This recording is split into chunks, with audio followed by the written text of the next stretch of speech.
आम्ही आहोत नागर दरवाजा रोड, जिगल दरबार हॉटेल आणि लजीज हॉटेल, डेली फ्रेश बेकरी आणि इतर सर्वच या नागर दरवाजा रोडवरती भाजी मंडईचे दुकानेसुद्धा लागतात. परंतु याच रस्त्यावरती शहरातील स्थानिक रहिवासी नागरिक नळाचं पाणी जे वापरासाठी पिण्याचं पाणी आहे ते भर रस्त्यावरती त्याला वाहतूक करतात, रस्त्यावरती पाणी मारतात आणि ज्यामुळे या सांडपाण्यामुळे या रस्त्याचं पाणी चेंबरमध्ये जाण्यास कुठलाही मार्ग नाहीत. म्हणून या रस्त्याची परिस्थिती आम्ही आपल्याला दाखवण्याचा प्रयत्न करतोय आणि काही नागरिकांच्या या ठिकाणी आम्ही आपल्यास त्यांच्या प्रतिक्रिया भावना व्यक्त करून घेत आहे.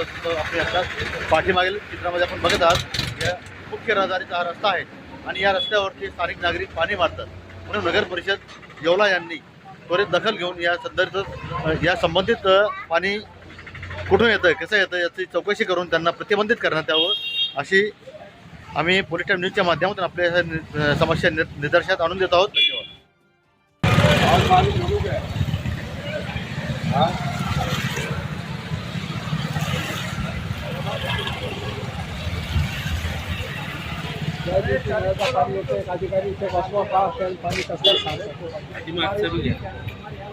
ये जो नांदगांव अपने नागर दरवाजा रोड के ऊपर सलीम भाई के होटल के पास से लेके तो वकील मेंबर के घर तक के जो पानी रास्ते पर तुम्हारा रहता था, ये क्या वजह है इसकी?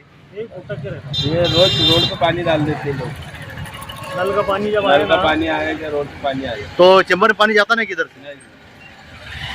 तो रोड पे पानी कौन डालता फिर? ये रोड पे आ जाता पानी, इधर घर वाले डालते ना, नल वाले. तुम लोग बोलते नहीं क्या उनको? नगर पालिका कुछ बोलती नहीं क्या? नगर पालिका कुछ नहीं बोलती ना. वारंवार आहे ना सीओ साहेबांना आम्ही तक्रार केली तर सीओ साहेब म्हणते की मला काही अधिकार नाही म्हणे.